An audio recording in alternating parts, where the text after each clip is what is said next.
muri uyu mugoroba dufitanye icyigisho cyiza cyane gikomeye kandi nifuza ko uyu mugoroba munkurikira gifite insanganyamatsiko ivuga ngo ibitero by'udutsiko n'ubuyobe imbere mu badivantiste n'ubuhanuzi.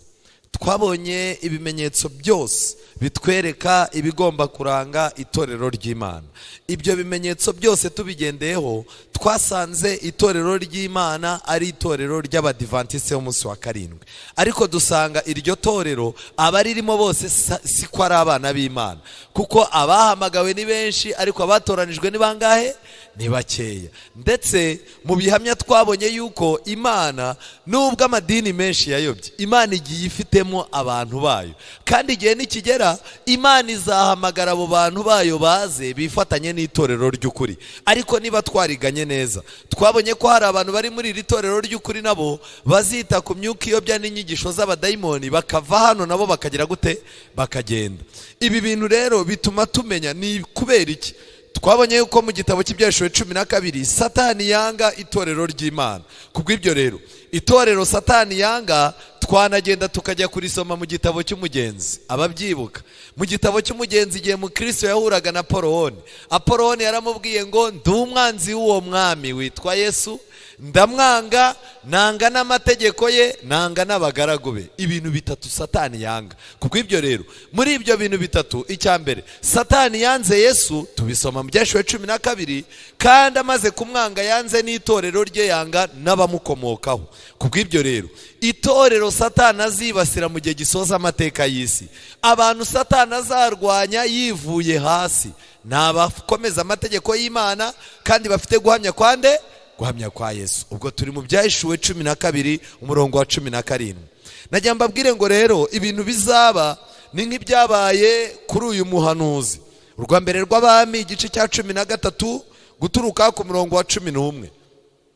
Umuhanuzi Imana aramuhagurukije iramujyana ngo ajye kuvuga ubutumwa, ajye kubuza umwami Yeroboamu wakoraga ibyaha. Ariko Imana ibwira uwo muhanuzi ngo ntarye ntanywe ahita ataha.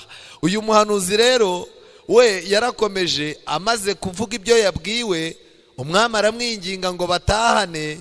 Umuhanuzi aranga, noneho umuhanuzi ategura gutaha. Umurongo wa 11, icyo gihe hari hariho umuhanuzi w'umusaza i Beteli. Dufite abantu b'abasaza bamaze igihe mu idini, dufite abantu b'abasaza bamaze igihe mu makorari. Gusaza kwabo si ugusaza k'umubiri, ahubwo ni ukuba bamaze kuba abahanga muri ibyo bintu. Uyu mugabo rero yari umusaza w'umuhanuzi. Umwe wo mu bahungu be yaraje amurondorera iby'umuntu w'Imana yabonye yakoreye i Beteli uwo munsi, n'amagambo yabwiye umwami. Papa wabo ari wese arababaza ati aciye mu yihe nzira, kandi abahungu be bari babonye inzira uwo muntu w'Imana waturutse i Buyuda yaciyemo. Se abwira abahungu bati nimushyire amatandiko ku ndogobe. Nuko bamushyirira amatandiko ku ndogobe, ayigendaho. Akurikira umuntu w'Imana, amusanga aho yari yicaye munsi y'igiti cy'umwera. Uyu muntu w'Imana iyo akomeza urugendo ntabwo yari guhura n'uyu muntu wari uje kumushuka. Ariko yamaze kurengaho ikigeragezo cyari kiri, aragenda aricara. Noneho rero wa musaza aje asanga aricaye. Kimwe mu bintu bikomeye, twaturutse mu bupagani duhunga Satani, ariko hari abantu bamaze kugera mu idini, urugendo rwo guhunga Satani bararuhagarika, bahita bicara mu idini baratuza. Najya mbabwire ngo hari abantu benshi bicaye munsi y'igiti cy'umwera. Uko imbaraga twakoreshaga duhunga ubupagani igihe Imana yaduhamagaraga, nizo twakagombye kuba dufite uyu munsi twaranazikubye inshuro nyinshi. Ariko abantu iyo bamaze kubatizwa mu itorero, urugamba ngo ruba rurangiye, ahubwo nibwo ruba rutangiye. Abandi bicaye munsi y'igiti cy'umwera, hari abaririmbye mu makorari batse za konji, hari abari abakuru b'itorero bicaye, oya icyo nakoze kirahagije, reka nicare nanjye mbanze nduhuke nshyire ubwenge ku gihe. Reka mbabwire, nta sezerano Imana yasezeraniye umuntu uva mu nshingano zayo ngo arashaka kuruhuka. Abakozi b'Imana, Imana yabasezeraniye kuruhuka bakora. Nta muntu w'Imana uruhuka yicaye, ntibibaho. Ubu ibyabasetsa pastor nturi muri konji, we nuko nguko ubundi abantu b'Imana baruhuka uruhuka uri no mu kazi. Rero igihe uzabona umuntu yanze inshingano z'itorero, ubukuru bw'itorero umwaka utahoya pastor ndetse mbanze nduhuke, umva narirukanse imitsi irarega, oya dufite abarimo kwaka za konji, mwe mumpaye agahenge muri uyu mwaka muri korari. Reka njye ikintu mbabwira, Paulo yarari mu murimo, Dema aramubwira ati mbabarira hari ibintu ngomba kujya gukemura nkabona kugaruka. Ariko Paulo mu gihe yari yishwe n'imbeho umurimo umugoye, yandikira Timoteyo aramubwira ngo Dema we yaransigire kuko akunze iby'iki gihe cyari cya none. Dufite abantu bakunze iby'iki gihe cya none ku buryo barimo gucika muri mifemu, abandi bacitse muri zajiya, abandi bacitse mu nama y'itorero, abandi bacitse mu makorari, kuko bakunze iby'iki gihe cya none barashaka kuba bahagaritse umurimo ngo bajye kugira icyo bageraho. Uyu mugabo yicara munsi y'igiti cy'umwera. Aho rero niho umusaza wari uje kumushuka yamusanze, aramubaza ati mbese ni wowe wa muntu w'Imana waturutse i Buyuda? Reka mbabwire, abantu bagiye kutugusha bazaza babanza batwite ko turi abantu b'iki b'Imana. Mukozi w'Imana, ndi umumama wahuye n'ibibazo byinshi, ndashaka ko tuzicara turi twenyine ukansengera. Muntu w'Imana, ndashaka yuko hari diru tuzakinana. Muntu w'Imana, ariko buriya nubwo ari ubukwe bw'abapagani ntiwaba papa w'umuntu nkazashaka akantu ngupangira ko mbona uba ufite ubwenge. Muntu w'Imana ntumakanire, ibintu nshaka gukora ni ibintu bisaba abantu b'Imana. Hari inama nshaka yuko uzangira nk'umuntu w'umugabo, umuntu w'Imana. Reka mbabwire, Satani azaca mu materime abantu bazaza biyita abakozi b'Imana, abantu b'Imana, abasizwe amavuta, bamurokore. Uyu muntu aje yarabanje amwicishira ijambo ryitwa muntu w'Imana, aramubwira ati ngwino dusubire imuhira dufungure. Aramusubiza ati sinemererwa. Uwo ni wa muhanuzi, sinemererwa gusubira nayo nawe ngo tujyane iwawe, kandi ino aha sindi buhasangirire nawe ibyo kurya, simpanywa n'amazi.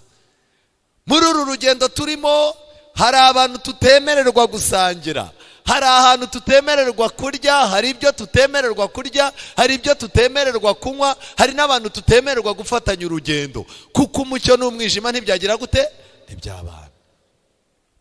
Kimwe mu bintu bitumazemo imbaraga ni inshuti z'abapagani. Arangije mwumve rero wa musaza icyo agiye kumukorera, kuko nabwiwe n'ijambo ry'Uwiteka ngo ne kurira ibyo kurya cyangwa kunywera amazi aho, kandi ngo sinzasubiza inzira yanzanye. Ni iki cyabimubwiye? Ijambo ryande ry'Uwiteka. Reka njye ikintu mbabwira, Imana guturuka mu itangiriro ifite ibintu yavuze, ariko uyu munsi wa none amadini yose arimo kuvuka azakoresha ijambo rivuga nimugoroba twizere rivuga ngo nibyo ni ukuri koko Imana yaravuze iti. Muraryibuka ijambo twahereho nimugoroba? Rero uyu mugabo bagiye kumucanganyukisha.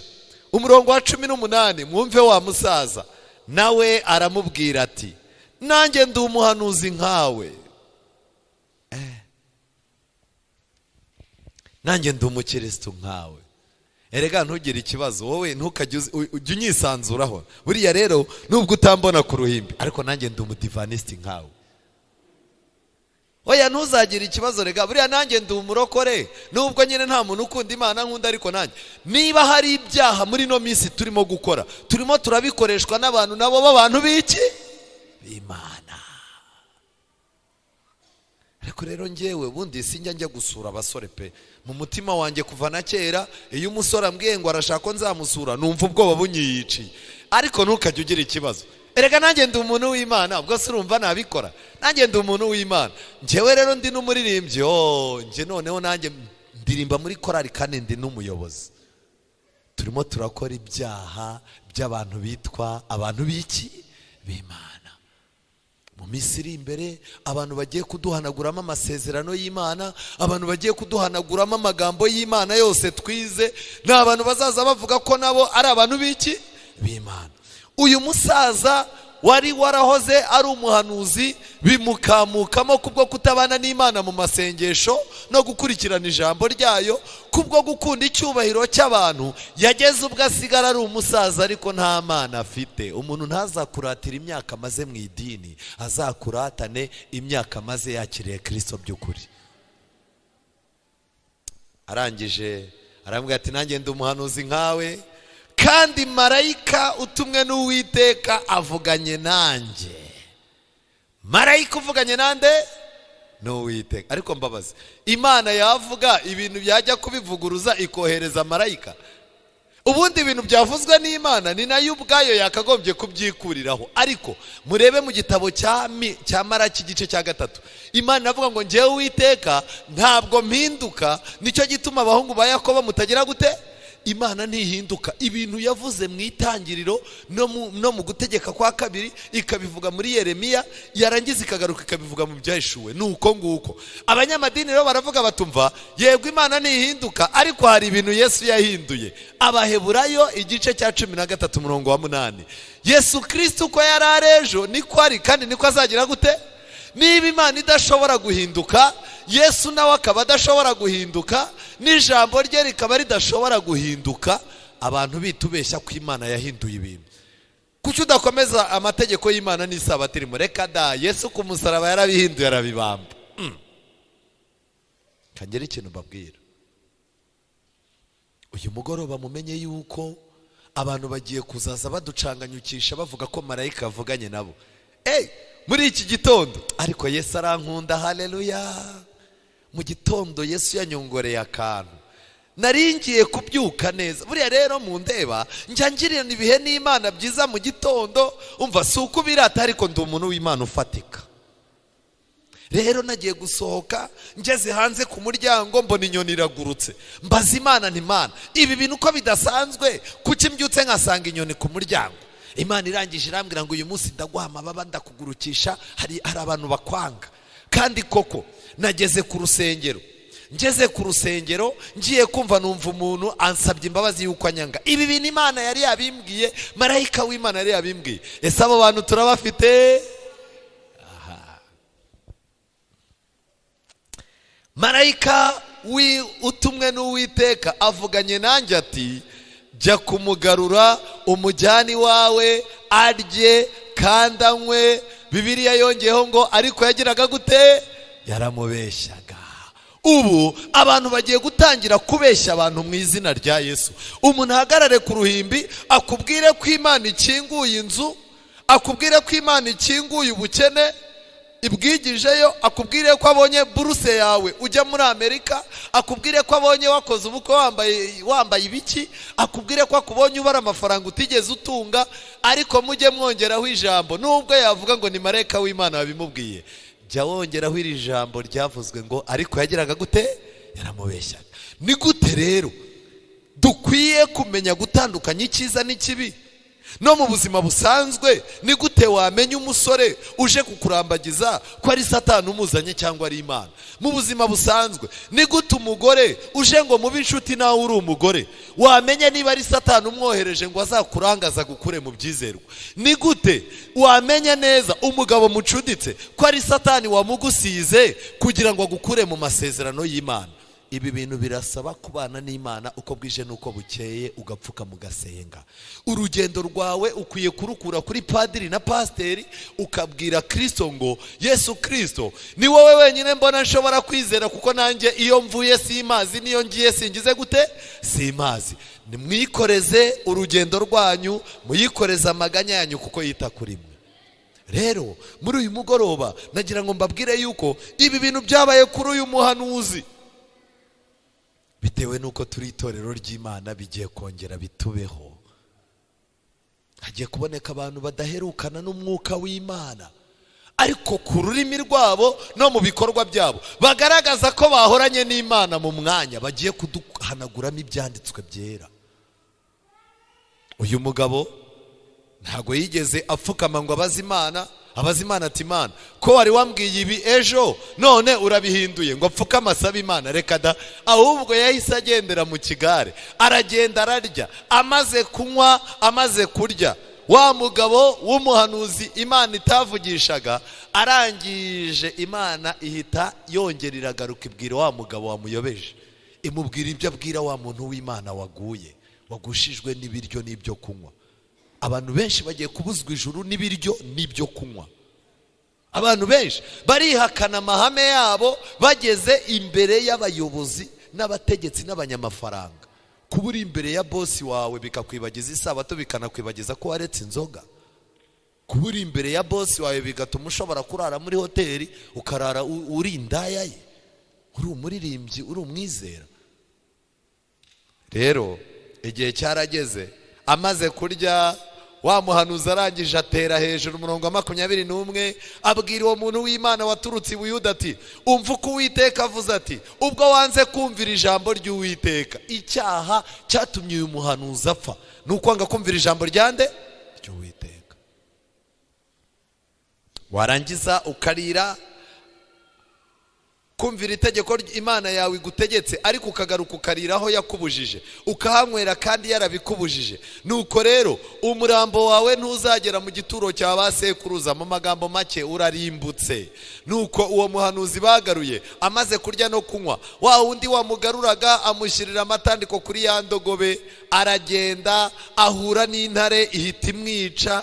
Intumbi ye irambarara mu nzira, indogobe iyihagarara iruhande, intare nayo ihagarara iruhande rw'intumbi. Icyambere, mbere yuko imbabazi zishira ku bantu b'Imana, abari bagikora ibyaha, igihe kizagera abapagani bajye babacyurira. Unywane n'umuntu inzoga, nimumara gusinda ahaguruke abwira abantu atumva, nubwo turi mu kabari, uyu mugabo ni ikigoryi cyane. Murebe umuntu wahoze aririmba, kera gisenguye yambaraga kositimu, yari afite urugo rwiza n'umugore n'abana, arangije atangira nk'inzoga, dore nguyu uko yabaye, nta gishobora no kumenya korugate kwibaho. Narangiza ajya kureba umupagani abwira ati, uzapfura n'imbwa wenda bikubwiye. Igihe kizagera abo dukora n'ibyaha bagera aho ngaho bajye baducyurira. Usambane n'umuntu narangiza kurebe avuga atari koreka nkubwire ikintu kikubereye, aho kujya kujijisha mu kabari, aho kujya kujijisha mu rusengero, afazari ujya kwirimbi cyangwa mu isoko kwiba, kuko nicyo kikubereye. Kandi mwakoranye ibyaha, umuntu mworohereze mu bintu murimo, nibirangiza narangiza atavuga tumva umva idini riragwira ariko iryawe ryo ryaranangaje. Ubu bose bameze nkawe. Abapagani bagiye kuducyurira, ukundane nawe narangiza kurebe, amaze kusambana nawe narangiza ajya abwira abandi basore, abwira tumva nukubona na za Bibiliya, uriya mukobwa wabo sinjya mubona muri za DVD ngo ni umuririmbyi. Ejo bundi se nasambanye nawe, ariko nagane n'akana k'umumotari ambwira ko nawe yasambanye nawe, n'akana nawe yari yasambanye nawe. Mbega buriya uko umureba n'ibiri hanze, kandi banabivuga unahari. Uyu muntu w'Imana yarababajwe bwa mbere n'inyuro acyuriwe n'umuntu wamugushije. Arangije abaragiye, ageze hanze asanga hari intare. Intare irangije iramwica, imaze kumwica ihagarara iruhande rw'umurambo ngo hatagira n'uwushyingura. Muri uyu mugoroba nagira ngo mbabwire ngo urugendo rwacu tutitonda natwe rwazamera nk'urw'uyu muntu. Yari yarabanye n'Imana cyane kuturuta, yari umuhanuzi mu gihe twe turi abantu basanzwe, yari yaraganiriye n'Imana kandi ijwi ryayo yararyumvaga. Ariko nagira mbabwire ngo kutumvira ijambo ry'Imana yacanganyukishijwe ku kantu gato abura ubugingo burundu. Muve mu marangamutima, murasabwa gukorana n'iyindi mbaraga irenze iyo mukoresha. Intare yari iraho mu rwambere rwa Petero igice cya 5:8, Petero yahise abyerura, arangije aravuga ati, mwirinde Satani uzerera nk'iki, nk'intare yivuga ishaka uwigira gute conshomera. Mbega uburyo abantu benshi Satani yamaze kubica, arangije arabica, imirambo yabiguma mu nzira. Hari igihe uzano ku rusengero ukabona umuntu aricaye mu rusengero ukagira ngo aracyari mu nzira, ariko ni umurambo ugize gute uharyamye. Hari abantu Satani yagiye yica arangije aguma iruhande, ku buryo imbaraga y'Imana badashobora kuyemerera ngo ibahindure. ijambo ry'Imana rigenda riranduka muri bo uko bahuye n'akabazo. Ijambo ry'Imana niryo rihita rirengana uko bahuye n'akabazo. Satani yarabishe ariko yanga kubashyingura, yanga kubajugunya kure y'inzira, bitewe n'uko iri torero ry'ukuri ari inzira. Arabica arangiza akarambika mu nzira, agahagarara aho ngaho. Kankubaza, uracyagenda uri umugenzi ujya mu ijuru? Niba uri umugenzi rero, hari amakuru meza amenywa n'abagenzi bazerera kure ya hehe yewawe. Ufite ayo makuru? Igihe cyose umuntu adafite ayo makuru aba yapfuye ahagaze. Basore bagenzi banjye, bagabo bagenzi banjye, bashiki banjye, babyeyi ba mama muri aha ngaha, uyu mugoroba ndashaka ko wibaza, ese ndacyahari mu nzira? Iki Imana yambwiye ndacyakibuka, cyangwa intare yaranyishe ariko umurambo wanjye urambikwa mu nzira? Urwa mbere rwa Timoteyo igice cya 5:6, kuko uwidamarariye abapfuye yagize gute?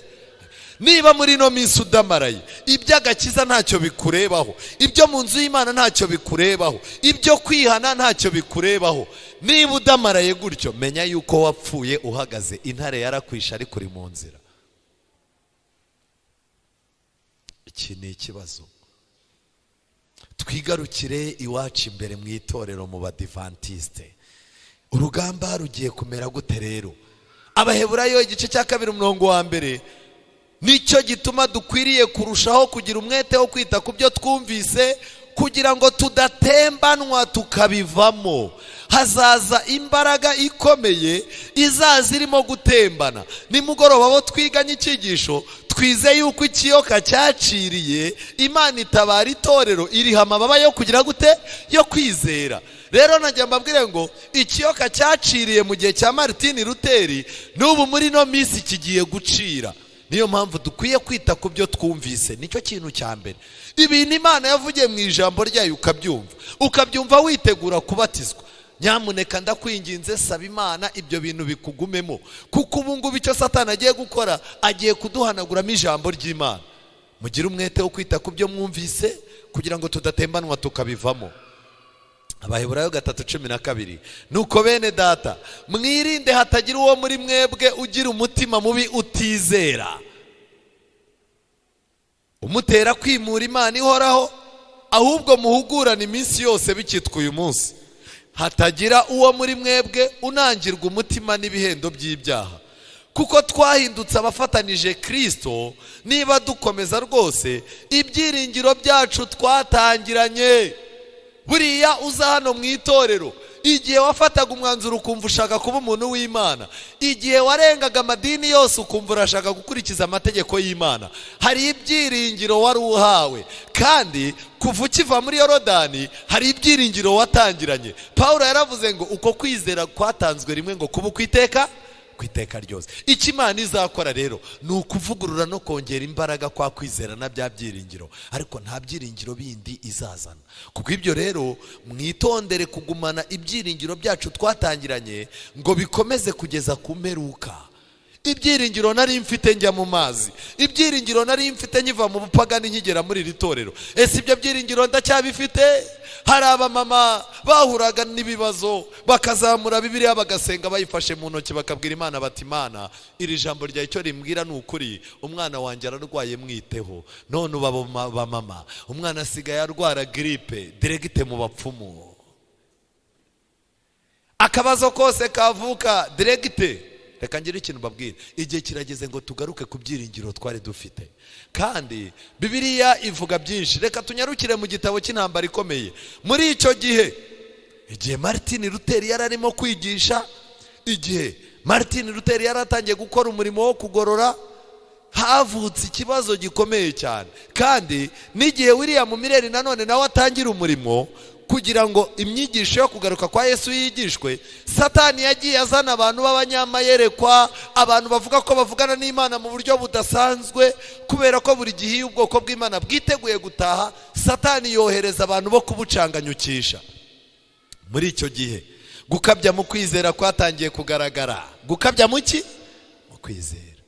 Umuntu mugakubitana yarangiza agahita akubwira ati hari ikintu Imana irimo kumbwira, buretse gato ndaje nkubwire. Ukabona yirebesheje ku mabati, yarangiza agahita akubwira tuzanshake isezerano ryawe foda yawe yose Imana irayimpaye uzaza unshake. Gukabya mu kwizera. Umuntu akaba ari mu rusengero azi ko ari we muntu uzi gusenga ku buryo hasenze undi muntu ye baba we yumva iteraniro ritahiyaho. Umuntu akumva ngo niwe uzi kubwiriza habwiriza abandi ye baba we akavuga ati batahanye icyo ubu ngubu.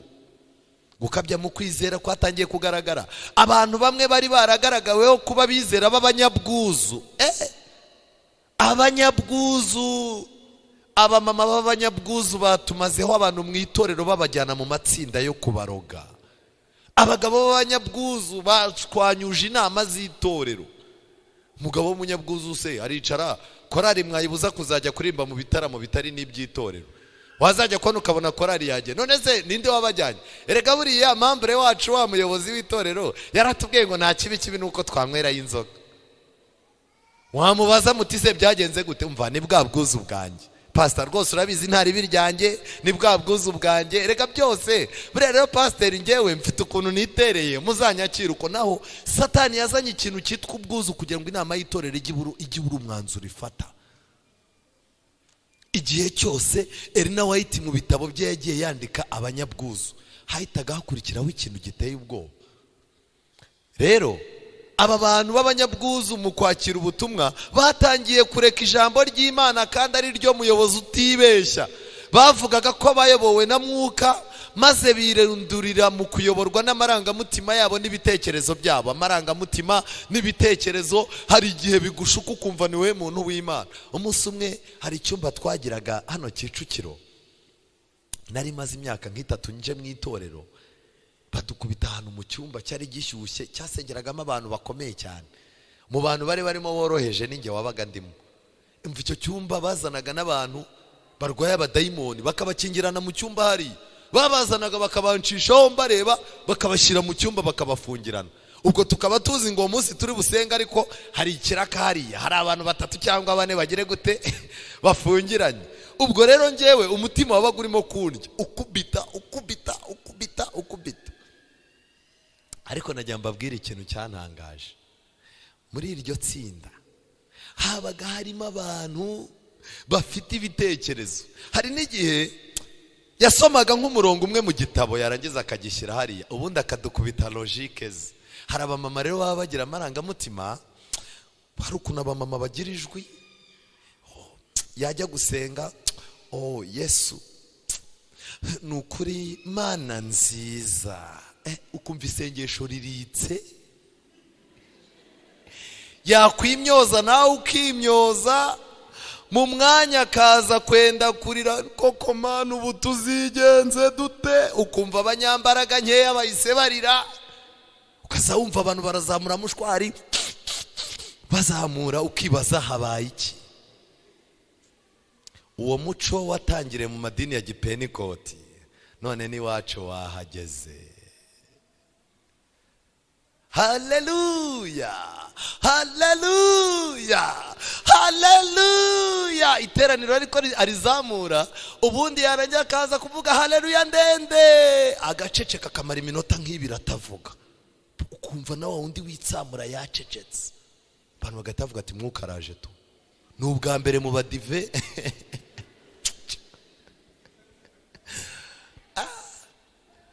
Satani azakoresha ababwiriza, azakoresha abanyamasengesho bafite amarangamutima kurura abantu ku buryo amarangamutima yazakwereka ko ari umuntu w'Imana. Hano baranditse ngo rero hari bamwe bagaragazaga umwete ushingiye ku buhumyi no gukabya mu kwizera, bakamagana abantu bose batemeraga amatwara yabo. Ibitekerezo byabo n'imikorere yabo by'ubwaka ntago byakunzwe n'umugabane munini w'abadivanisiti. Abadivanisiti itorero ryacu rigitangira, aba bantu Satani yarabohereje ngo baducanganyukishe mu cya 844 gukomeza, ariko abadivanisiti ntibashyigikira ayo marangamutima. Baravuga batumva aho kuyoborwa n'amarangamutima y'abagabo n'abagore tuzayoborwa n'ijambo ry'Imana. Rero ibitekerezo byabo bimaze kwanga, nyamara bakomezaga gukora baharabika umurimo w'ukuri akoresheje ubu buryo. Satani ninde wari ubihagarariye? akoresheje ubu buryo Satani yashakaga kurwanya no kurimbura umurimo w'Imana. Abantu bari barakanguwe bikomeye cyane n'ubutumwa bw'abadivantiste, abanyabyaha ibihumbi byinshi bari barahindutse. Amen. Kandi abantu b'indahemuka bitangiraga umurimo wo kwamamaza ukuri. Ndetse no muri cya gihe cyo gutinda, umwami w'ibibi uwo ni Satani yakomezaga gutakaza abantu be, kandi kugira ngo akoze isoni umurimo w'Imana urimo gukorwa na bande? Urimo gukorwa na bande? Umurimo w'Imana wakorwaga na bande? Wakorwaga n'abadivanisiti. Kugira ngo akoze isoni umurimo w'Imana yashatse uko yashuka abavuga ko bafite ukwizera. Ntabwo yashatse abiga kugira ngo bazagire kwizera, yatoranyijemo babandi bo hejuru bafite kwizera. Arangije abatera kuba abahezanguni. Abahezanguni, umuhezanguni ni muntu ki? Ni umuntu uba ubizi ko asize akubise umugore mu rugo rwe, ntaheruka gutanga iposho bya bindi wavuze, ariko yagera ku rusengero akabumbura Bibiliya. Bana b'Imana, haleluya. Nizere yuko buri muntu wese afite amahoro mu mutima, ndetse n'ikimenyimenyi buri muntu wese yicarane na madamu we. Uyu munsi turiga icyigisho gikomeye, buri wese yicarane n'umugore we. Ese uwanje ari he? Abizi ko amusize ijisho ribyimbye, ariko hari abadamu bakunda Imana akavuga ati reka nambarireho amarineti nicare mu rusengero, nabwiye Imana ko ntazabura mu rusengero. Ubwo umudamu akaba yajecaye ku ntebe z'inyuma, hari uwo murimo kundebera? Sheri wanje ari hehe? Agahita mureba hariya, oh sheri egera hino, egera hino. Ikibwirizwa akagikubita ntiyongeye kureba aho umugore ari, kugira ngo amenye aho umugore ari, kugira ngo amenye aho areba. Umugore ari hariya ntiyongera kuhareba, reba ahangaha, ubundi akabihaniza. Umuhezanguni. Umuhezanguni mu nama y'itorero ahana abana b'abandi. Mwana w'akana kabyagenze gutya, hoya icyo kibazo ahubwo nta nubwo cyakagombye kudutinza mu nama y'itorero. Mufate umwanzuro mujugunye hanze y'itorero. Ariko iyo umwana we afite ikibazo, guhera kuri pastor aramubwira ati umbemo ikibazo, bagahora bakimura umwaka utaha, mukazongera kukigarura ari uko agiye kurongora umugore wa kabiri n'uwo yateye inda yaramwanze. Hezanguni. Torero ry'Imana, iri ni itangazo ry'umuganda. Murabizi twagize umugisha, leta itwemera gukora umuganda. None rero abizera mwese, ejo mu gitondo tuzahura dukora umuganda, tuzawukorera mu Kanogo. Nyamuneka abantu b'Imana mukoresha aya mahirwe, ntihazagira umuntu ubura. Reka ndeba bazaboneka, abantu bagashyira hejuru. Turahurira neza mu Kanogo. Wajya ko nukabona ukubitanye nawe yakije imodoka yambaye costume. Muhezanguni ibintu yavuze ku isabato ntanabyibuka bukeye. Abahezanguni. Umuhezanguni araza akakwigisha kubona agakiza, akakubwira intambwe umunyabyaha agomba gukora kugira ngo ababarirwe. Intambwe ya mbere ni iyi, iya kabiri ni iyi, iya gatatu ni iyi. Kandi abantu bigisha izo ntambwe bafite abagore babiri cyangwa batatu. Usanga afite abagore babiri cyangwa batatu, ariko arimo arigisha intambwe zo kugira gute, zo kubabarirwa. Yahereye ku mugore we wa mbere babyaranye akamusaba imbabazi. Bahezanguni. Satani yafashe abantu biyita ko ari abizera beza, arangije abinjiramo abahindura abahezanguni. Kandi reka ngiye ikintu mbabwira, mu bintu by'Imana iyo hajemo ibikabyo biba bipfuye. Kuririmba iyo ushatse kongeramo akantu umwuka w'Imana akakubuza ukagacomekamo ngo ushyushye iteraniro, biba bipfuye. Imana ihita iva muri iyo ndirimbo. Kubwiriza iyo ushatse kugira akantu ucomekamo, Imana ikakakwangira wowe gahatiriza uti kararyoshye karasetsa abantu, icyo kibwirizwa Imana ikivamo ikagisigamo Satani, kigasigara kiryoshye ariko kidakiza. Mwitonde rero bahezanguni. Harya pastor dufite abizera bangaye hano?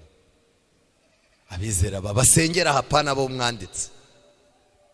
Uzi impamvu ituma hano usengesha abizera 2,000 mu gitabo mukamufite abantu 800? Hari abahezanguni. Ntazajya mu bitabo byari ari atorero sindana arimenya, nta umenya aho bwirageze wabona ntazaba n'umudive. Ariko ni gute usengera ahantu uri umudivaniste ukamara ukwezi 2, 3, 4? Kandi ubwo ngubwo mu cyaro naho ngo babazi uwavuye mu cyaro ari umukuru w'itorero, ngo babazi ko nina hari umukuru w'itorero. Byahe yageze iburyasaza zimira nzima ntashaka ko mumumenye ibintu bye bipfe. Yavuye mu cyara asize umugore, hari agakobwa ko ku rusengero arimo kurambagiza, uragira ngo bazamenye ko yubatse? Ibyinaha byaba bipfuye. Buriya umuntu wese utiyegurira umurimo w'Imana aho ageze ngo yirekure yivuge, aba afite ibintu ahisha. Abaheza nguni, itorero rikaba rifite abantu 2,000. Mwajya muri raporo pastor akagenda na kabaraga gakeya kuri conference. None pastor bimeze gute? Naho azanye raporo y'abantu 150. Mu bantu 2,000 bingahe? 2.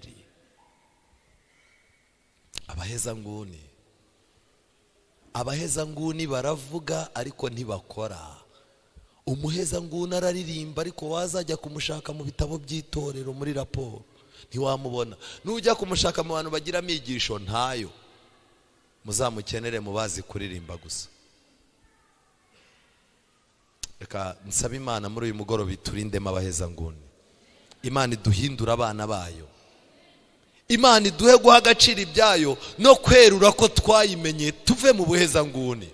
Rero ikintu gikomeye, yaba uyu mugabo wiriya mu mireri watangije abadivantiste, yaba Martin Luther watangije abaprotestani na za ADPR zirimo na za Restoration Church niki, aba bagabo bose baracanganyukiwe kuko umurimo batangije bayoborwaga n'ijambo ry'Imana, ariko bababajwe n'uburyo nyuma haje ibintu by'amayerekwa, Bibiliya ikagabanuka. Uyu munsi wa none Martin Luther azutse akazukira muri ano madini yo muri Kigali, mu idini rimwe akazuka, Imana ikamuzana ikahamwicaza, akareba ibintu birimo kuhabera guturuka mu gitondo, saa sita azajya kugera yongeye yapfuye, yakwicwa n'umutima, umutima wamwica. None se mu gihe cye ko Bibiliya ariyo bashyiraga hariya bakiga, baruha bakaririmba bakongera bakiga ibyanditswe, ubu agasanga ijambo ry'Imana nta mwanya rifite, guturuka mu gitondo bari kuri pendo, guturuka mu gitondo babagira gutya bazamura abarushye, mushwari z'imyeru bazizunguza hejuru, saa 5:40 umuyobozi w'idini ati rero dutashye nta Bibiliya bazagira ngo twarayobye. Umuntu akabumbura Bibiliya kuri tombora akagira gutya, yarangiza ati ubwo umwuka nahangaha njyanye, ati abo nibo bari bakomeye mu ntwari Dawidi yari afite. Haleluya! Intwari Dawidi yari afite, nawe uri intwari Dawidi asigaranye. Ibikobwa bakavuza, ubwo Bibiliya irizwe, umuntu yataha, umugabo yamubwira ati mama bimeze gute? Witonde, ndi intwari Dawidi yasigaranye. Bibiliya irimo irigwa mu buryo bubi, yashyizwe no ku ruhande, irimo irigishwa byatombora kugira ngo abantu batagira ikibazo. Ariko najya mbabwira, niba usengera mu idini ritaguha umwanya ngo wicare mu byanditswe byera, Bibiliya isomwe neza, umenye yuko amaraso yawe uzayabazwa. Turacyari mu ntambara ikomeye, page 186. Luther nawe yahuye no guhangayika gukomeye ndetse n'umubabaro biturutse ku mikorere y'abari bafite gukabya mu kwizera. Aba bantu bavugaga ko Imana yavuganye nabo mu buryo butaziguye. Ubundi muri no minsi murebe mu Baheburayo, igitabo cy'Abaheburayo igice cya mbere umurongo wa mbere handitse ngo iki? Uretse ko buriya tujya tugira umuntu ngo yagiye ngo kureba ijwi ry'Imana, ngo hari ahantu bamurangiye ngo azagenda ngo akajya kuvuganira n'Imana. Abaheburayo 1 umurongo wa mbere n'uwa kabiri. Kera Imana yavuganiye na basogokuruza mu kanwa k'abahanuzi mu bihe byinshi no mu buryo bwinshi, naho muri iyi minsi y'imperuka yavuganiye natwe mu kanwa k'umwana wayo. Buriya akanwa ka Yesu ni Bibiliya. Niba ushaka kumva iby'Imana ikubwira, shaka umwanya wa Bibiliya. Aba bantu rero bazanaga kubw'izo mpamvu, bazanaga ibitekerezo byabo n'imyumvire yabo, maze bakabiha agaciro kuruta ibyo ibyanditswe byera bihamya. Bibiliya yatangiye kurwanwa no gukurwa mu madini gake gake, ubu protestani bukivuka. Abadivanisi umunsi wa 7 mwandike iyi page, volume ya 2 page ya 8, ubutumwa bwatoranijwe. Narababwiye ngo iki gitabo mugomba kukigura, hari abantu bake nagiye mbona hari hanze bagiye bakigura. Umva, iki gitabo kiri aha ngaha, umudivanisi umunsi wa 7 mugurishe telefone nziza, mugure telefone mbi, ariko mugire iki gitabo. Iki gitabo kizabafasha guhangana n'inyigisho z'ibinyoma zadutse ubu nyinshi. Nanjye nk'umubwiriza, iki gitabo cyazamuye imyumvire yanjye, kizamura no kwizera kwanjye. Ellen White azamukiye ku magambo ari mu Byashuwe 12 yaranditse ngo itorero ry'abadivanisi umunsi wa karindwi riboneka mu buhanuzi riri ku rugamba, kubera ko Satani kiyo karwanya ubudatuza abantu bakurikiza amategeko y'Imana kandi bafite guhamya kwa Yesu. Satani umwanzi ukomeye azi ko ageze ku mugambi wo kuyobya no gutera urujijo abadivanisi umunsi wa karindwi, yaba acogoje umugambi w'Imana. Gutera abadivanisi mo iki? Urujijo. Umuntu akaza akabwiriza ibintu hano, noneho mugataha mwese muzunguza imitwe, ukabaza umuntu, we bira bintu wabyumvagara? Tagata avuga ati ngewe numvaga nukuri pe byancanze, ariko sha nubwo byancanze uriya mugabo ni umuhanga. Sha umva kwiga kaminuza si ikintu, uziko yabimanukaga no kumwumva gusa ukuntu ababivuga, ngiye numvaga n'ijwi rye riryoshye, ariko umwizera atashya ari ikintu yumvise ntacyo. Urujijo. Kanjye ikintu mbabwira, ubutumwa Imana irimo guha abadivanisi uyu munsi wa none ni ubutumwa busobanutse, ni ubutumwa n'umuntu ufite ikibazo cyo kudatekereza ngo ageze kure yumva, kuko umwuka wera niwe urimo kwigisha abantu, ntabwo ari twe turimo kubigisha. Ikintu icyo ari cyo cyose, kera baravugaga ngo ubuhanuzi ntibwakwigishwa. Uyu munsi wa none amigisho arimo arazamo ubuhanuzi mu materaniro, ibitabo by'umukabanuzi birimo birasohoka. Harya mbabazi, ubutumwa bwiza bwo gutsindishizwa n'unuku bwo kwizera mwasomye intambara ikomeye ntimwabwumvise, ni gute bababwira ko butumvikana mu itorero? Ellen White yaravuze ngo Satani nagira amahirwe agateza urujijo abadivanisi, azaba acogoje umugambi w'Imana. Igihe cyose umubwiriza azaza ahangaha akabwiriza ibintu wenda nubwo mwamutarigeze mubyumva, ariko ukumva utashye nta kintu utahanye mu by'ukuri, Imana yegeye hafi kugira ngo nutabasha kuyibona akabakabe ayumve hafi ye. Ikintu gikomeye, iteka ibitero bya Satani biza buhoro buhoro kandi mu buryo bwihishe, ndetse akenshi biza bifite isura yo kuyobora abagabo n'abagore bamaramaje, bikabageza kure ku buryo bazizera n'ikinyoma. Biza buhoro buhoro, bisa n'ibintu bizanye ububyutse. Ukwezi kwa mbere muriga ukabona abantu bahindutse, ariko namwe murebe ziriya nyigisho zatwaye abantu muri tumumenye. Uzi abantu bize tumumenye umwaka babanza, umwaka wa mbere twarariye pe, bigishaga ibintu bisobanutse, wakwicara wasoma igitabo ukumva ibitekerezo biragutse. Reka njye ikintu mbabwira, umwaka wa mbere bazamuye ibitekerezo by'abantu n'imyumvire yabo, biragenda bigera ahantu heza, ariko noneho bimaze kugeraho bibagirwa yuko Imana ariyo yari irimo kubigisha. Bayoboka ubwenge bwo mu ishuri, batangira guhana ibyigisho bakurikije kaminuza bizemo, kandi batangira kumva yuko ibintu by'Imana ko byumva bisaba amashuri yo mu rwego rwo hejuru. Aho niho ikorosi ryatakariye, uvumbuye akantu akaza yakitiriye. Bantu b'Imana, iki kintu cyamvunnye kukigeraho, buriya nakoze research nyimazemo nk'amezi nkarindwi. Iki kintu nimukigire simple cyane. Uziko nabajije na pastor nsanga atakizi, ndi umuntu ukomeye, ariko nyine ntago ari uko biyemeraho muha Imana amashyi, ariko ndi umuntu ukomeye. Harya ubwo umuntu aracyakonekse ku Mana cyangwa yamaze kuyivaho? Rero ikintu ngira mbabwire, ibintu byose bizatwara abantu bikabakura mu nzu y'Imana, bizaza biza bimeze nk'ibyubaka, bibanze bigire n'impinduka bigaragaza mu itorero, abantu bavuge bati kabisa. Hari umubwiriza yakoze amateraniro hano ku Kabeza, ndumva mwamaze kumumenya. Yakoze ivuna iminsi 3, hari tekinike yakoresheje, abantu bakazaza basabana imbabazi mu rusengero, abantu umuntu akaza akakubwira ati narakwibye, nta wundi mubwiriza urabikora. Banavuga bati mva Imana yamanutse. Icyumweru cya kabiri yarasigaye aza yambaye ibirenge agahita ajya ku ruhimbi, nta gahunda, ndajyana muri gahunda n'abanyabyaza. Oya, yazaga ngo ari muri modu, ahita ahagarara, gahunda zigahita zihagarara, agahita atangira kubwiriza. Ibyo byasoje nabi, kugeza ubwo no kugira ngo yongere agaruke mu itorero abatizwe n'umubatizo yawibye pastor. Reba umubwiriza wibiki, wiba umubatizo. byabaye biba ariko byampaye isomo nk'umubwiriza. Ariko najya mbabwire ngo icyumweru cya mbere yaravuguruye, abizera baravuga batumva pastor, noneho turemeza neza ko Imana iri aha ngaha. Ariko najya mbabwire mu cyumweru cya kabiri abizera bari bageze ku rwego rwafata pasiteri mu mashati. Urumva ububyutse uko n'ububyutse bwa hatari. Pasiteri bamufata mu mashati, hiyizi umuyobozi wa conference ni wabihosheje. Rero iki kintu Satani azagikora. Noneho rero twigumire muri icyo gitabo page ya 8. Mu myaka 70 yamamaza ubutumwa, Ellen White yahoraga ahamagarirwa kujya guhangana n'inyigisho z'ubwaka cyangwa ziyobya mu buryo butandukanye. Imiburo myinshi yatanze ivuga ko ubwaka buzongera kubaho. Ubwaka mu bwitege kandi buzatwara abantu benshi. Inyigisho z'ubuyobe zizamaramo abantu hano muri uru rusengero. Kubera iki? Ejo bundi nabwiye abantu bafite Bibiliya ngo bazamure. Ntangazwa nuko kimwe cya kabiri cy'abantu bahangaha nta Bibiliya bafite. Icyakora n'abana beza bizera abakuru b'itorero n'abapasteri.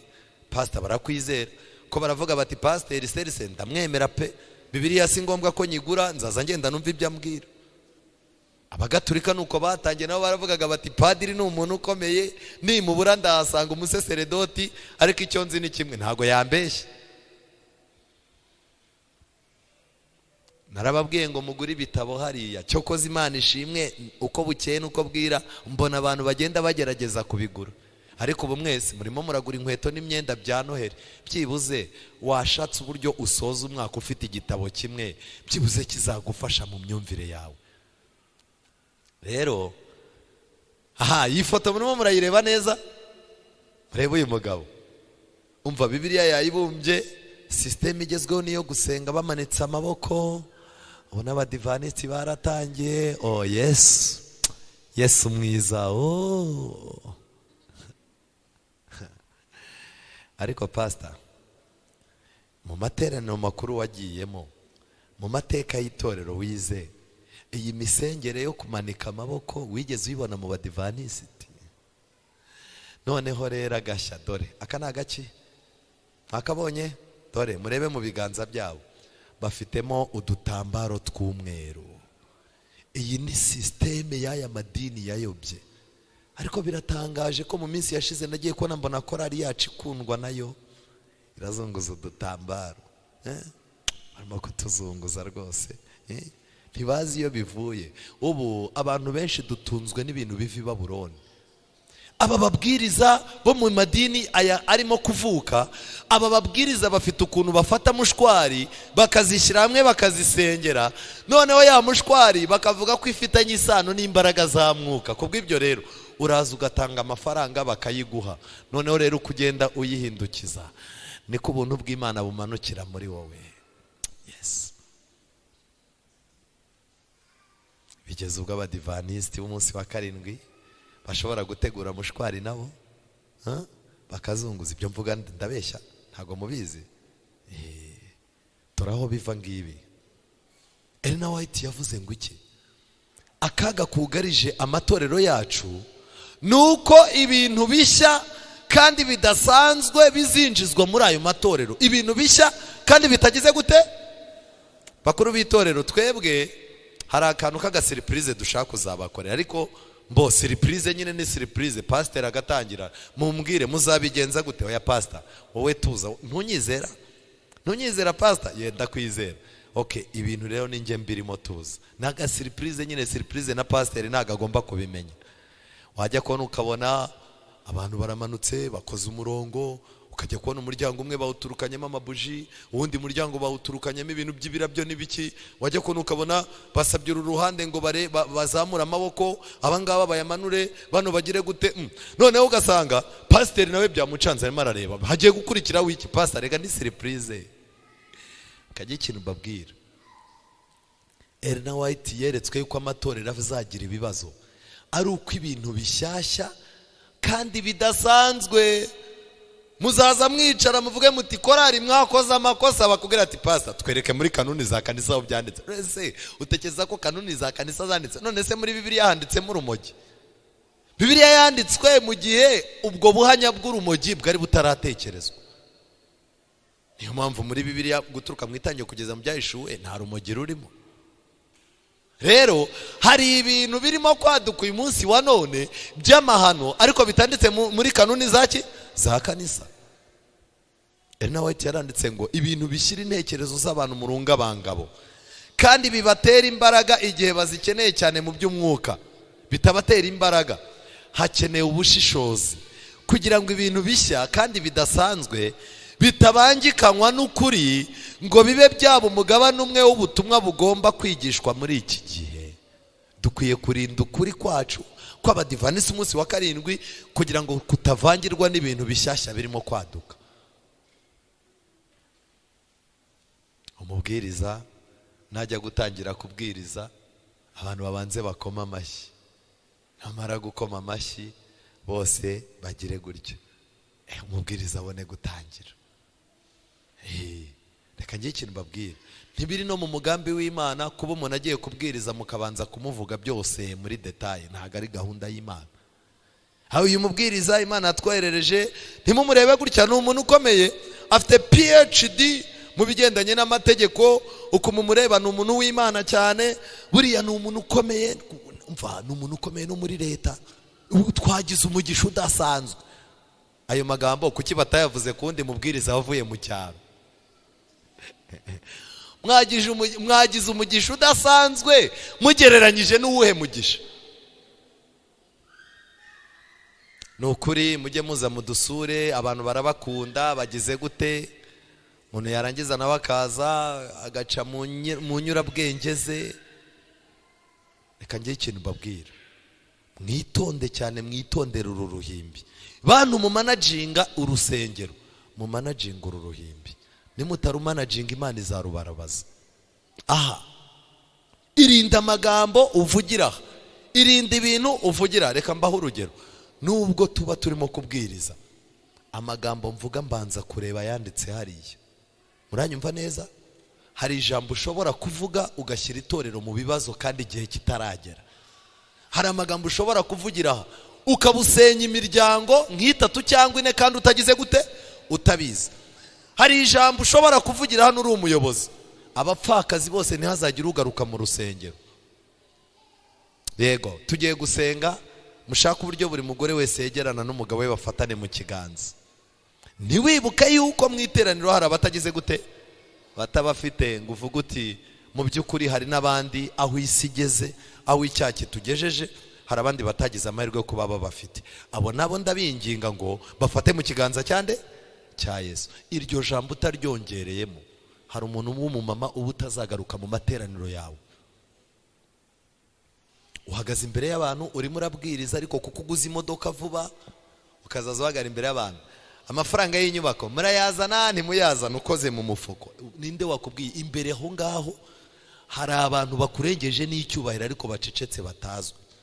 Igihe cyose uri mu iteraniro rero, jya ubara yuko harimo ukurusha ubwenge, umenye ko hari ukurushamo kuba umuntu w'Imana, umenye ko hari n'ukurusha ibyo urimo kwigisha. Ibi bizabafasha. Ikindi, kuri uru ruhimbi mugabanye ubusirimu, mwongere ubukirisitu. Korari zirashaka kuririmba gisirimu, ababwiriza barashaka kuba abasirimu. Nta mpamvu z'ibitabo, ikibwirizwa arimo aragifata muri telefone. Bantu b'Imana, hariya muri Matayo mwahageze tujyane, muri telefone. Mwitonde. White arangije arandika aravuga ngo ubutumwa twabwirije abatuye isi bugomba gushyirwa ahagaragara kandi butavangiwe. White yarakomeje mu butumwa bwatoranijwe volume ya 2 page ya 11. Igihe kigiye kugera mu bwoko bw'Imana bwasigaye habemo bamwe bakira inyigisho z'ubwaka n'iz'ibinyoma, bavuge ko ariko kuri. Ibyo bizuzuza intekerezo za benshi imyumvire y'ubuyobe idafite umwanya mukuri kugenewe itorero muri iki gihe. Hamwe murebe, uyu arimo ararira, yatunze urutoki, uyu nguyu arimo arabira. Murebe ubu ngubu iteraniro nk'iri ngiri ririmo urusaku, abantu bose bari hejuru, induru zivuga. Iteraniro nk'iri riryohera abantu, cyo kumva umuntu. Ariko muyobozi, wenda si ukurwanya, ntimugire ngo nugupinga. Muyobozi unyihanganire nkwibarize, kuki ibintu bya hano Gikondo biba bikonje? ariko muyobozi ejo bundi naramanutse njya hano hirya kwa Gitwaza mvuyeyo nagiye muri Restoration Church naraje nza hano hepfo igikondo umva hari amatorero abashyushye kabisa uzi kugeramo wabona ibintu ukabona ko Imana ihari ariko twebwe ni inzogera abantu bicaye inzogera bicaye ibintu byacu biba bibishye korari igiye kuririmba yajya gukora akantu kagashya utubona bya bisaza birakaye ako muyobozi rwose mwagiye mugabanya rwose buke mugabanya kode hari iwacu igikondo mugira kode muzi kode baba bavuga iyaba abayobozi bacu bose bari bafite kode. Kode ni umutekano, kode ni sekirite. Umukobwa udafite kode aba ari biri hanze. Ugomba kuba ufite kode kugira ngo umuntu azakwinjire ubuzima bwawe abumenye. Ni wa muntu muzaba mwavuganye yuko muzabana, ni uzaha password amenye uko utekereza, amenye nuko ubayeho. Ntago buri muntu wese yemererwa kukureba mu mutwe. Abayobozi b'itorero bagomba kuba bafite kode, password yabo ikabizwi na Yesu Kristo, ku buryo imbere y'ihame akubwira tumva nubwo waba uri umukobwa wanjye ibyanditswe byavuze ngo iyo niyo twita kode. Umva pastor, Imana ijya ibaha kode rwose. Hari ikintu mugabanya amarangamutima, mureke itorero ry'Imana riyoborwe n'ijambo ryayo. Erina White yaranditse ngo ntihigeze na rimwe habaho igihe ukuri kwigeze guhura n'ingorane zo kugorekwa, gusuzugurwa no guteshwa agaciro binyuze mu mpaka z'abantu zuzuye ubukana nk'uko biri muri iyi minsi ya nyuma. Abadivanisi niduhamagarirwa kuzaza tujya impaka za ngo turwane. Mwebwe itorero ryanyu ryarayobye, namwe iryanyu ryarayobye. Ndakubwiye ngo ufunze mu mutwe wowe, itorero ryanyu ryarayobye. Umva ntunuke ntunyinishe nanakumanyura, itorero ryanyu niryo ryayobye. Mumbwira abo ubundi abo n'abakirisitu. Ubwo ngo n'abakirisitu ngo umwe arashaka kwemeza undi. Duhamagarirwa kwigisha ibyanditswe byera, ariko ntiduhamagarirwa kujya mu mpaka zidafite icyerekezo. Iyo dutinze mu mpaka agaciro k'ukuri kwacu ntago abantu bagira gute bakabona. Iki kintu mukimenye. Ariko dufite abantu Satani yashyizemo umwuka wo kutanyurwa. Ujya uburimo kwigisha icyigisho ukigisha ngo nuko Yesu arahava agiye Nazareti yo yarerewe, ukajya kumva umuntu akonkobotse inyuma iri yaje kukubaza ikibazo. Nazareti hasobanura iki mu byamwuka? Nazareti ze ko Yesu yaragiye yo nyina aho yarerewe hasobanura iki mu byamwuka? Ariko bayobozi b'itorero nimukadupfunyikira amazi, bizera mwiriwe mwebwe murumva Nazareti nta kintu bisobanura, abandi bati ibi bifite icyo bisobanura rata. Nimutubwire ntimukatubeshye. Kongera gasubira hariya bantu bagakoma amashyi cyane mu rusengero. Ijya ubabwira wowe, ijya ubabwira. Ariko mbabaza, Yesu kumanuka ajya Nazareti yo yarerewe hari ubuhanuzi burimo? Ugasanga umuntu mu rusengero abantu baramumenye ntajya yemera. Umva noneho ikintu cyasekeje, pasiteri wanyu aramuzi umuntu wo kumuhima, nigishije icyigisho igitabo ntacyo afite arimo gusoma ikindi, nanze ibibazo amanuka ari uwa mbere. Ahageze burya Satani nawe ni umugome, arabanza arambaza ngo kuri ibyo abarambwe ngo kuri ibyo mwari murimo kwigisha ngo nahageze ikibazo. Ntibihe twari turimo kwigisha? Abaraturitse avuze ibyo yari arimo gusoma. Abizera bose baraseka. Ndamubwira nti rero jya kwiyicarira, ibyo nibyo wize ntago ari byo twe twagize gute. Nagira ngo mbabaze, ni gute ubu udafite ibyigisho by'ishuri ryo kwisaba tugashaka kunganira? Ni gute usanga abantu biga intambara ikomeye nta gitabo ugira, winjiye ukererewe ugashaka gutanga inyunganizi? Ni ubupagani, ubwibone mu byamwuka. Dufite abantu baza mu rusengero baje kureba uko umuntu yigishije. Uriya mugabo nabonye uko biri kose mu babwiriza bageze ahari nko ku mwanya wa 4 ko nabonye arigisha kame mu bundi buriya banashatse uriya mwanya iyo banawuma ngewe bira bintu arimo kwigisha ndabisanga ngwe mbimaranye imyaka nka 20. Ugasanga umuntu, dufite abantu baza mu rusengero Imana ntibayihabone, niyo mpamvu bajya bavuga ngo nta Mana ihari. Kubera ikize wayihabona utese atari ikuzanye mu rusengero? Uze mu gitaramo uje kureba korari imyenda zambaye, uri butahe upinga amajwi yabo, ubundi ubwo wazanywe n'iki?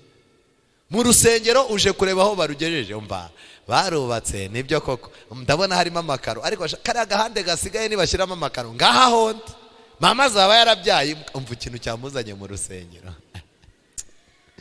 koko kugira ngo umuntu azanwe mu rusengero no kureba aho amakara ataragera. Satani agiye gukora umurimo we. Abantu bariyinjije bazana n'ubuyobe bwabo bwinshi butandukanye, bavuga ko ari ubwenge bushyashya bw'agatangaza ku bantu. Ubwenge bushyashya bw'agatangaza. Mu gitabo cy'ibifuzwa ibihe byose, ayo magambo ndumva na benshi muri mwe barayasomye. Iyo umuntu ashyize kure ijambo ry'Imana agashaka kuyoborwa n'ubwenge bwe, ngo Satani aramufata akamuyobora ku yandi masoko y'ubwenge. Umuntu akazaza yigisha ibintu mukumva birahanitse, ariko nta Bibiliya. Satani yaramuyoboye mu yindi soko y'ubwenge. Turabafite b'abanyabwenge mu kubwiriza, ariko b'abanyantege nke mu mico ya Gikristo. Ku ijambo ry'Imana barishyize ku ruhande. Ibi bintu rero biranakomeye cyane. Ibi rero nibyo bita meditation. Meditation ni ukuririmba indirimbo, igice cyabaryoheye mukagitindaho, nkuko izuba rituvira rikarabagirana, nkuko izuba inshuro nk'umunani, mpaka umuntu wese afunze amaso arimo kureba ibindi bintu. Izuba nyine yaribonye. Ukumva abantu bose mu rusengero izuba baribonye, ukamenya yuko noneho indirimbo yagize gute yumvikanye. Hari itsinda ry'amasengesho nzi baririmbye indirimbo z'abadive bumva nta gakiza, badukiza ADPR. Meditation, gushaka kubona Imana ku mbaraga, gutegeka Imana ukayibonera igihe uyishakira. Iyi myizerere yose yamaze kugera iwacu mu Badivantiste. Hari n'umuntu bazana hano ngo asengere iteraniro, akabanza akavaha akikubita CHK akamanuka agaruka kuri burigade, akava kuri burigade akaba aragiye muri Amerika, akagaruka. Hari uwigeze kubikora iwacu, yisanga yatangiye gusengera ibiryo saa 5. Nje naramwumvaga n'amatwi yanjye. Arangije agiye gusoza isengesho, arwana naryo kugira ngo ritayoba, asoza avuga ngo nkuko watugeneye ibyo kurya by'umwuka, ukarabye imitima yacu turye neza. Umva abadive cyo koze muri abahanga.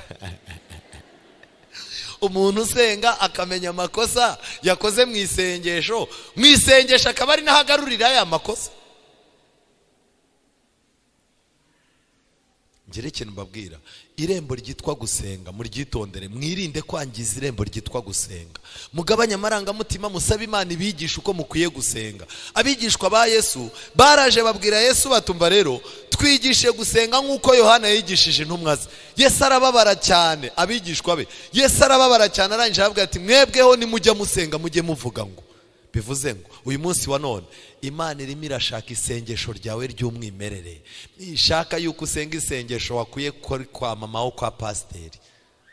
Numvishe kanaka asenga gutya, umva umubwiriza wadukoreraga amavuna numvise yasengaga gutya, kugeza ubwo abantu basigaye basenga ngo Mwami Uwiteka, abana bawe muri iki gisenge cyitiriwe izina ryawe.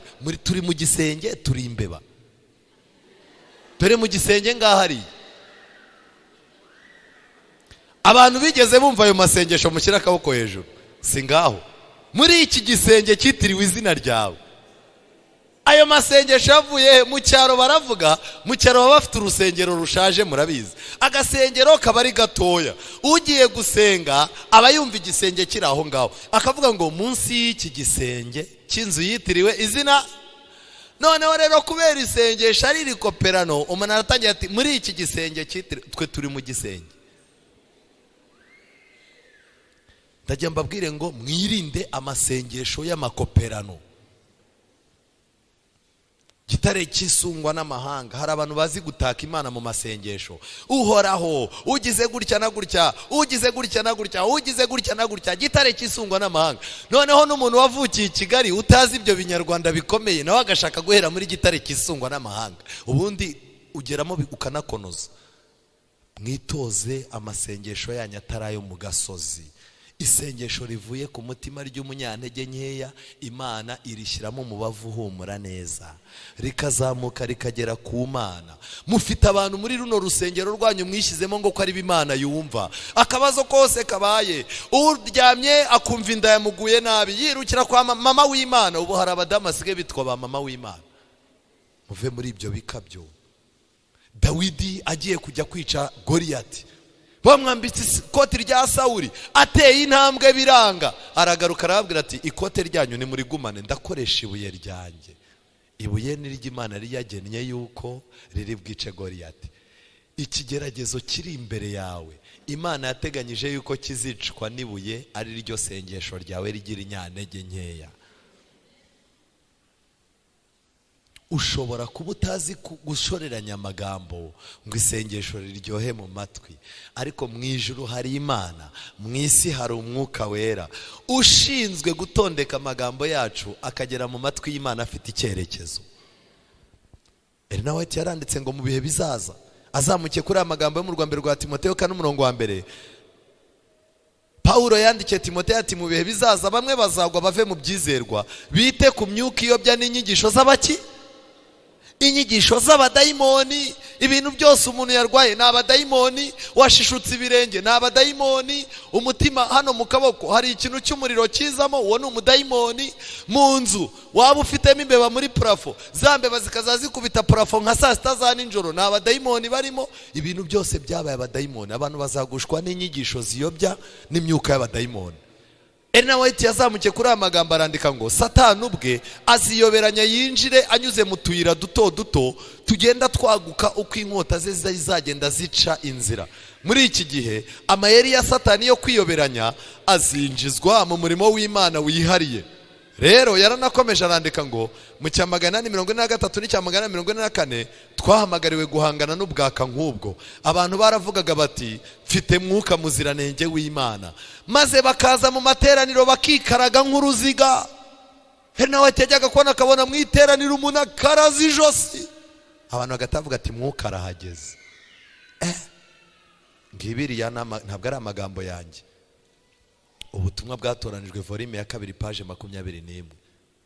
Barazaga bakavuga ko aribo bafite umwuka, ndetse mu materaniro bakikaraga. Ntabwo twari twagera kure, ubu baracyabikora bihisha, ariko igihe kizagera bajya ahagaragara. Barikaragaga bityo kubera ko abantu bamwe batashoboraga kwemera ko ibyo ari igihamya cyo gukoreshwa na mwuka w'Imana, bafatwaga nk'abanyabyaha. Uwiteka yantumye kujya hagati muri ubwo bwaka. Abantu bamwe bazaga hondi maze bakambaza bati ni impamvu ki utifatanya n'abo bantu? Nawe ko abantu b'Imana babonetse, kuki utifatanya na ririya tsinda? Ariko kuki utajya gusenga muri ririya tsinda? Bariya ni abantu b'Imana, umva ikibegera. Nawe abantu barazaga bati ni impamvu ki ni utifatanya nabo? Narabasubizaga nti mfite undi muyobozi utari uyu nguyu. Mfite undi muyobozi utari uyu, umuyobozi w'umugwaneza kandi woroheje mu mutima, utarigeze akora nk'ibi muri gukora ahangaha. Amen. Igihe cyose hari akavuyo, akajagari, inyigisho z'ibinyoma n'abantu babeshya ngo Imana irimo irabavugiramo, nawe yarabarebaga agahita ababwira ati njyewe sinaza muri ayo materaniro yanyu, mfite undi muyobozi. Buriya rero abadivanisiti ntabwo twemererwa kujya mu masengesho y'amadini yose. Kubera iki? Dufite undi muyobozi. Hari ibintu tutemererwa gukorera hano mu rusengero. Kubera iki? Dufite undi muyobozi utarigeze akora nk'ibintu birimo gukorwa muri ano madini, aho umugabo afata ikiganza akagikoza ku mugore w'abandi ngo arimo aramuvura. Ibi bintu biratangaje. Iri tsinda ry'abantu ryikorezaga abantu imitwaro y'ibigeragezo n'imisaraba y'imihimbano Kristo atigeze abikoreza. Abadivanisi bose ubu ngubu urajya gusenga umuntu akakubwira ati niko weretswe Kristo ku musaraba, none se ukamubwira uti naramweretswe. None se umweretswe yaramwenyuye cyangwa yararize? Niba yararize ntabwo urababarirwa, niba yaramwenyuye ari ku musaraba rero ubwo warababariwe. Inyigisho z'imisaraba y'imihimbano zamaze abadivaniste. Bavugaga ko bakiza abarwayi, kandi bagakora ibitangaza. Bari bafite imbaraga ya Satani y'ubupfumu, nyamara baragandishaga bagatwaza igitugu kandi bakarenganya abantu. Imana yaradukoresheje ngo tube umuyoboro wo gucyaha abo baka, ndetse no gufungura amaso y'abantu bayo bindahemuka kugira ngo babone imiterere nyakuri y'umurimo w'aba baka. Amahoro n'ibyishimo byaje mu mitima y'abitandukanyije n'ubu bushukanyi. Haleluya. Hari abantu twigishaga tukajya muri aya matsinda tukabwira abantu uko bayobye, kandi koko hashira iminsi ba bantu twagaruye bakaza bati pastor warakoze, wankuye mu muriro, n'uyu munsi wa none barahari. Ujya kubona ukabona umuntu araje ati ntuzi ba bantu bambwiye ngo sinkajyemo, ati burya nakomeje kujyayo, ati ngeraho none Imana inyerekera ikintu cyankuye, ati mva warakoze. Ubuza aho bageze, ubu barorora ingurube, barimo baragira gute. Reka njye ikintu mbabwira, igihe cyose umuntu ari mu ntege nke yajya umuzana, igihe kizagera gushimire amenye umuriro wamukuyemo. Kandi ikindi kintu gikomeye, mu cya 845 habaye inama i Albany muri Amerika. Iyi nama yari irimo abantu 61 bari bahujwe no kureba hazaza h'amatsinda akomoka kuri mireri, kubera yuko abategereje kugaruka kwa Yesu ataje bacitsemo amatsinda 4. Rero ayo matsinda 4 yari aya ngaya: Evangelical Adventist, ababizeraga umuriro utazima no kuba roho idapfa, basenyutse mu cya 916, ariko bari nk'abagatulika. Aba kabiri ni itsinda ryitwa Life and Advent Union, batangijwe n'umugabo witwa George Stolls mu cya 863. Uyu mugabo watangije ibyitwa Bible Examining, kandi we na mugenzi we Joseph Says bagiriye inama kandi bigisha Charles Taze ariwe watangije abahamya bande ba Yehova. Rero nimubona abahamya ba Yehova bafite system ijya gusa n'iyacu, dore itsinda ryabagiriye inama. Bagiriwe inama n'abadivanisi bitwa Life and Advent Union. Barabanje, uyu mugabo washinze abahamya ba Yehova yarabanje yiga muri iri tsinda ry'abadivanisi, baramwigisha, bamwigisha ukuntu Bibiliya yigwa n'uburyo babaza ibibazo bya Bibiliya. Arangije rero ahera kuri ibyo bitekerezo, afata inyigisho z'ubuhanuzi no gushyiraho ibihe bya gihanuzi. Ibyo byatumye aba Yehova bigaragara ko bafitanye isano n'amatsinda akomoka kuri mireri y'abadivantiste. Iki kintu mujye mukimenya. Ariko noneho ibi biratangaje. Adventist Christian Church batangiye mu cya 861, ariko noneho hari itsinda ryitwa abadivanisi umunsi wa 7 ari ryo turimo, ryatangijwe n'abantu 50 bakomokaga mu madini atandukanye, ariko biyunga kubw'ijambo ry'Imana. Barangije iri torero ritangira ku mugaragaro mu cya 863. Rero niyo mpamvu muzasanga twe twitwa abadivanisi umunsi wa 7, kuko hari abandi badivanisi b'inzego zitandukanye. Ubuyobe bwinjiye mu itorero bwatumye abadivanisi yavukamo amatsinda atandukanye, abakamira inka hasi, abatema insina, abagize gute, ubu dufite n'abatajya ngo bafata indangamuntu. Ibi rero byaje gute? Yesu Kristo ataje, itsinda ry'abadivanisi ryacitsemo ibice bitatu. Itsinda rya mbere ni itsinda dukomokamo ngiri, ryari rihagarariwe n'umugabo witwa Edison, Joseph Bett, umugabo wa White witwaga James White n'abandi bantu. Iri ryiswe Seventh Day Adventist Church. Abangaba nibo batwebwe barakomeje. Ariko mu cya 858 Satani yacomoyemo irindi tsinda mu itorero ryacu, bahita bitwa Seventh Day Church of God. Abangaba batangira nabo baje kongera barashwana, bacomokamo abagorozi. Noneho rero hari abandi batangijwe n'umugabo witwa Himez. Abangaba ni abadivanisi bemeje inyigisho yo kugaruka kwa Yesu, bafata ibyigisho byose, ariko barangije bati icyumweru ntago twakireka, bahita bitwa abadivanisi ariko basenga ryari ku cyumweru. Iri tsinda naryo ryaraje rigenda rizima gake gake. Noneho ariko rigezemo hano mu cya 854 ryacomotsemo itsinda ryitwa Adventist Christian Church. Abangaba bo rwose, uriya mugabo witwa Russell murebe ubwo havutse n'abandi baturutse ku mugabo witwa Stolls. Uyu mugabo muzamusoma muri iki gitabo cyitwa Ubutumwa Bwatoranijwe, wazanye ubuyobe bw'amayerekwa n'ibiki byose. Uyu mugabo nawe aba bantu baturutse iwe, havuka irindi tsinda nanone ry'abandi badivaniste, noneho abahamya ba Yehova baturutse rero.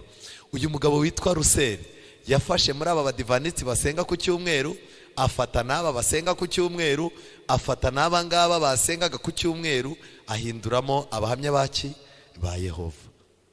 Ariko mu badivanisi nyakuri ntiyigeze akorayo, yaratinye ko bari bafite ibihamya by'umwuka w'ubuhanuzi. Uyu munsi wa none dutandukane n'aya matsinda yayobye. Aya matsinda yayobye, Elena White yandikaga ibitabo bakabyanga, bakavuga ngo hoya uko wereka natwe turerekwa. Ahangana nabo kurindagira kwabo kugeza ubwo bahindutse abagatulika pire, byatewe nuko nta mwuka w'ubuhanuzi bemera. Uyu munsi wa none n'ubu mu matorero yacu dufite abantu batemera umwuka w'ubuhanuzi. Bwiriza Bibiliya gusa, ariko nuterura igitabo cy'intambara ikomeye, no, ibyo ni logique, ni ibitekerezo by'umugore. Abantu nk'abo muzisanga barahindutse abagatulika. Rero irindi tsinda ni ry'abitwa abadivanisi b'abanyamwuka. Muri rebe ryatangiye mu 845 riramanuka, bigaragara ko amarengero yabo yabuze. Ariko abadivanisi b'abanyamwuka uyu munsi wa none bongeye bavutse hano. Dore ahantu Satani yabafungiye si ubwa mbere. Elena White yabanditseho ibitabo byinshi abadivanisi b'abanyamyuka n'uburyo bazacanganyukisha itorero. N'uyu munsi wa none niko bimeze. Rero icyo nagira mbabwire, iri torero ryacu rirangwa cyane na Satani. Akenshi ibyo abo bantu bavugaga ko ari umucyo mushya bahawe byari bifitanye isano n'ubutumwa bucira witeka itorero n'abayobozi baryo, kandi akenshi bagashyiraho ibyerekeye igihe. Ubu butumwa bwavugaga ko itorero ryahindutse iki? Babuloni. Murebe noneho ndimo ndasoma amagambo ari mu butumwa bwatoranijwe volume ya 2 page 50. Rimwe muri ayo matsinda nkaryo ni iryiswe ijwi rirangurura rya marayika wa gatatu, ryari riyobowe na Bwana Stanton. Iryo tsinda ryararwanyijwe hifashishijwe inyandiko zitandukanye zasohotse mu kinyamakuru cyitwaga Urwibutso n'Integuza mu mwaka w'893, zifite umutwe uvuga ngo itorero ryasigaye ntabwo ari Babuloni. Hari habonetse inyigisho ivuga ko abadivanisi babaye iki? Babuloni.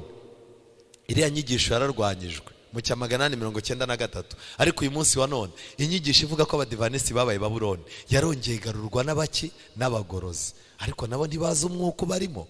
Ibihamya bya Elena White byose bitwereka yuko itorero ry'Imana ritazaba Babuloni, ahubwo abanyabyaha bazashyirwa hehe? Hanze.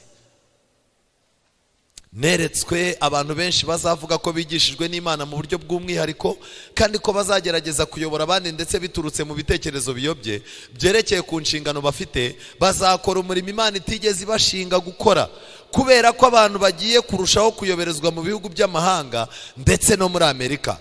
Reka rero twihute. Abantu benshi bumvise mvuga kandi basomye inyandiko zanjye, nyamara nta muntu n'umwe wigeze wumva mvuga ko nkora ibitangaza. Elena White abwiye abantu ati gasopo, ntihazagira umuntu witwaza ubuyobe bwo gukora ibitangaza ngo avuge ngo nanjye Elena White nakoze iki? Ibitangaza. Turi mu butumwa bwatoranijwe volume ya 2 page 43.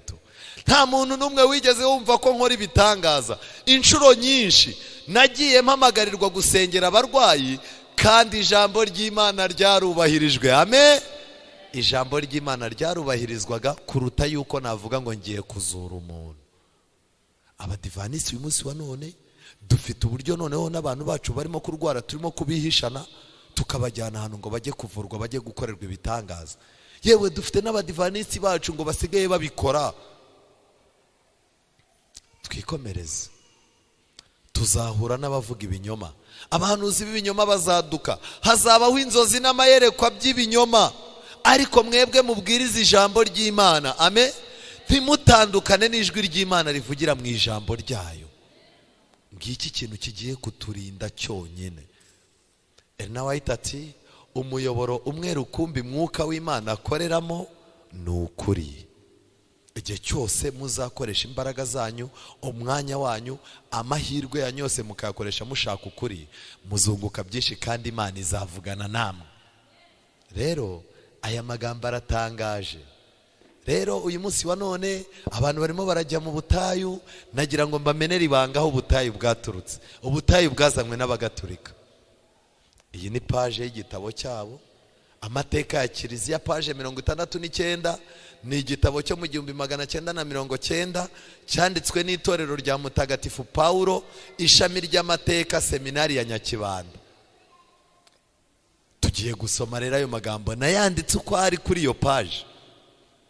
Mu gihe ubukristo nyabwo butari bukigaragazwa no guhorwa Imana, ubwo akarengane kari karangiye, bwungutse ingufu mu buryo bushya bwo kubaho wenyine mu butayu. Akarengane gahagaze kugira ngo abagatulika batoza abantu gukunda Imana, bateguye ubutayu. Ubwigenge bwahawe kiliziya no gutoneshwa n'ubutegetsi byatumye mu kinyejana cya 4 muri kiliziya haduka abantu bakazuyazi. Ikinyejana cya 4 ubwo ni uguturuka mu mwaka wa 300 kugeza mu wa 400 cyagiye Konstantino yinjiraga. Muri kiliziya hadutse abantu bakazuyazi n'abandi bishakiraga amarongo. Mu guhangana n'ibyo bibazo rero, kwiyegurira Imana mu busugi no kwibabaza byitabiriwe n'abantu benshi babyishimiye. Umuntu akikubita iminsi 40 atarya atananywa kugira ngo yereke Imana ko ari serious. Rero abari babishyushyemo bashakaga gutanga ubuhamya bw'ubuzima bushya. Ubuki? Ubuhamya bw'ubuzima bushya bwa Gikristo bafatiye ku rugero rwa Yezu mu butayu. Nibwo rero ubuzima bwa kimonaki, abamonaki, bwatangiye mu Misiri mu mpera z'ikinyejana cya 3. Abashakaga kubaho muri ubwo buzima bajyaga mu butayu kugira ngo babashe gushyikirana n'Imana byuzuye. Buturutse he? Ubutayu buturutse he?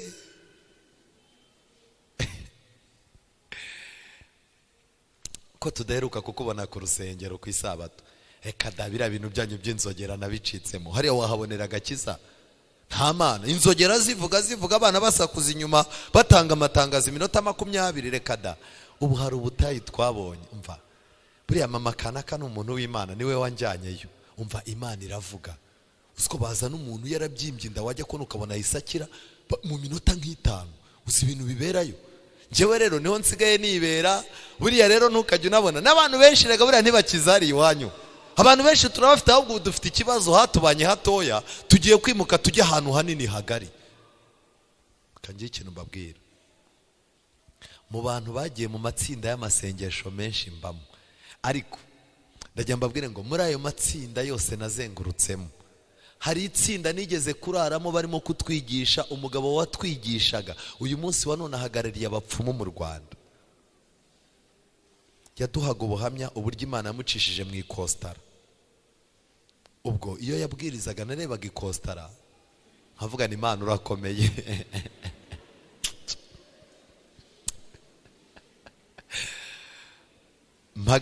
mpagaze ku ruhimbi rw'Imana. Uru ruhimbi mpagazeho ni urw'Imana. Amagambo mbabwiye si ukubabeshya ngo museke. Naraye niga nigishwa nawe. Yari umuhanga mu kwigisha ubuhanuzi. Yari umunyagwa wari uvuye mu gisirikare, akakubwira ati ubu mvuye mu gisirikare kugira ngo mbwirize ubutumwa bwiza. Ariko ibye bya nyuma byabaye bibi kuruta mbere akiri umupagani uko yari ameze. Ariko umva, warasinziraga mukaba mwana rwana. Hari irindi tsinda twasengeragamo ryaberaga, umva, n'abadayimoni barabasengeraga bakagenda pe. Ariko ryasoje gute? Umugabo umwe agacikana umugore wundi Uganda. Bisoza nabi. Ndangije umunsi umwe nabwiye Imana, mbwira Imana nti Mana, ndabona agakiza kanjye ngiye kuzakabura kandi naje ngushaka.